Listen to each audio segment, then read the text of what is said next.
SC వర్గీకరణ అంశం మీద సుప్రీంకోర్టు ఇచ్చినటువంటి తీర్పు అని చెప్పేసి అందరూ కూడా భావిస్తున్నారు. మరి ఆ విషయాన్ని మేము తీవ్రంగా ఖండిస్తున్నాము.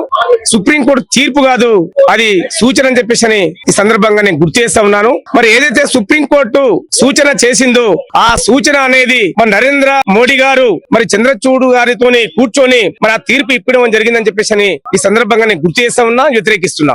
షెడ్యూల్ క్యాస్ట్ లో ఉన్నటువంటి 59 కులాలు అభివృద్ధి చెందాలంటే మరి గతంలో 2004లో ఏదైతే సుప్రీంకోర్టు తీర్పు ఇచ్చిందో మరి ఆ తీర్పును ప్రకారంగా కేంద్ర రాష్ట్ర ప్రభుత్వాలు చేయలేదు, దాంట్లో విఫలమైనమని చెప్పేసి కూడా ఈ సందర్భంగా నేను గుర్తు చేస్తా ఉన్నాను. ఎందుకంటే మరి షెడ్యూల్ కులాలకు ఇచ్చినటువంటి రిజర్వేషన్ ను ఒక విద్యాపరమైన వెనుకబాటుతనం మీద ఇచ్చినటువంటి రిజర్వేషన్లను మరి విభజించే హక్కు ఎవరికి లేదని చెప్పేసి కూడా గతంలో సుప్రీంకోర్టు మరి తీర్పు ఇవ్వడం జరిగింది. ఏదైతే మొన్న ఇచ్చినటువంటి సుప్రీంకోర్టు సూచన ఉన్నదో మరి జాతీయ ఎస్సీ కమిషన్ సూచనల మేరకు కూడా వాళ్ళ యొక్క సలహాలు సూచనలు తీసుకోకుండా కూడా మరి సూచన చేసింది సుప్రీంకోర్టు.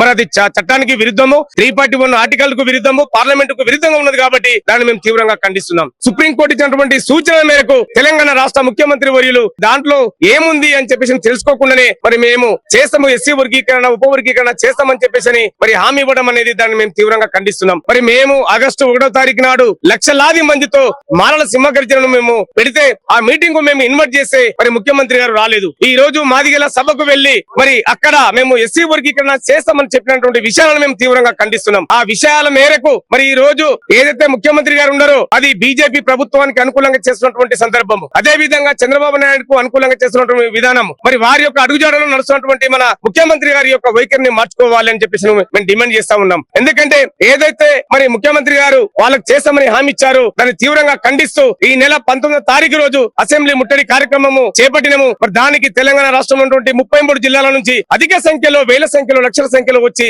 అసెంబ్లీ ముట్టడి కార్యక్రమాన్ని జయప్రదం చేయాలని చెప్పేసి నేను విజ్ఞప్తి చేస్తూ ముగిస్తున్నాను. జై భీమ్.